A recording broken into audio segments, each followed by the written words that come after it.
দর্শক, Comilla easy bike আটককে কেন্দ্র করে হাইওয়ে পুলিশের গাড়িতে হামলা ও ভাঙচুরের ঘটনা ঘটেছে। আর এ নিয়ে আরও খবর জানাতে কুমিল্লা থেকে এই মুহূর্তে সরাসরি যুক্ত হচ্ছেন সহকর্মী এইচ.এম. মহিউদ্দিন। মহিউদ্দিন, এই ঘটনায় কি কোনো মামলা দায়ের হয়েছে কিনা এবং পুলিশ কি বলছে জানাবেন আমাদের।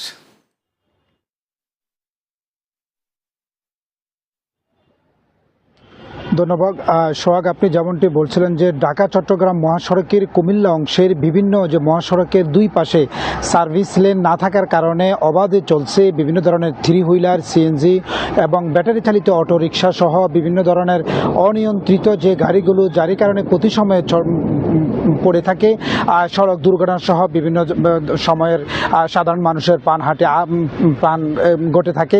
আজকেও কুমিল্লা এই নাজিরা বাজার থেকে নিমসার বাজার পর্যন্ত দীর্ঘ সময় যানজট লেগে থাকে। এই কুমিল্লা ময়নামতি হাইওয়ে পুলিশ যখন এই যানজটের যে নির্দিষ্ট কোথায় গিয়ে এই যানজটটি লেগেছে সেটির যখন তারা খোঁজ নিতে যায়, পরবর্তী দেখে যে ওইখানে নিমসার বাজার এলাকাতে উল্টো পথে, যেখানে ব্যাটারি চালিত অটোরিকশা এবং ভ্যান গাড়ি সহ তারা উল্টো পথে জ্যাম লেগে আছে।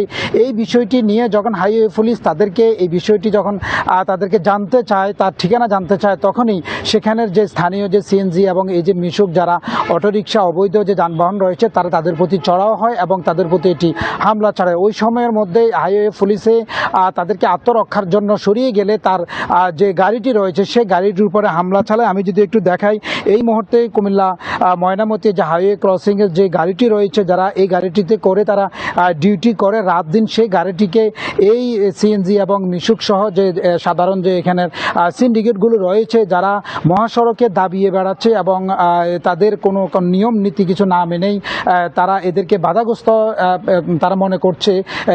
এই বাধাগ্রস্ত হয়ে থাকার কারণে কিন্তু পুলিশ যখন তাদেরকে এগুলো নিষেধাজ্ঞা করে তখন তারা এই গাড়িটির উপরে ভাঙচুর করে এবং এই গাড়ির বিভিন্ন যন্ত্রাংশ সহ তারা ছিনিয়ে নেয়। পরবর্তী সময় এই গাড়িটি ভাঙচুরের পরে যারা উৎসুক, যারা এটা লোকজন ছিল, তারা এটার মধ্যে দাঁড়িয়ে উল্লাস করেন এবং তারা বিভিন্ন ধরনের ভাষা, অকথ্য ভাষা গালিগালাজও করেন।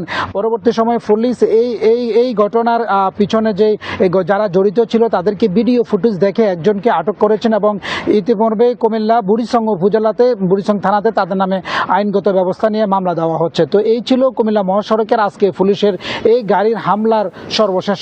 চলে যাচ্ছি স্টুডিওতে।